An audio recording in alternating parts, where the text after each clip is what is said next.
নমস্কার, কেমন আছেন সবাই? কাল তো মনসা পূজা গেল। আজ ছোট্ট একটা ভিডিও আপনাদের সাথে শেয়ার করব। মনসা পূজার পরের দিন আমরা আবার মায়ের কাছে দুধ কলা দিই। পুজোর দিন তো দেওয়াই হয়, পরের দিনও দেওয়া হয়। সেই পূজার প্রসাদ নিলাম। আর এই যে মাসকাবাড়ি বাজার, এগুলো এখন একটু গুছিয়ে রাখবো। আজকে যেহেতু রবিবার আবার আমাদের নিরামিষ, সেই জন্য নিরামিষ সব কিছুই আজকে রান্না করব।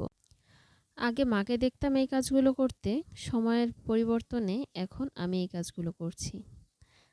আসলে সময়ের সাথে সাথে মানুষ অনেক কিছুই শিখে যায় বা অনেক কিছু শিখতে বাধ্য হয়।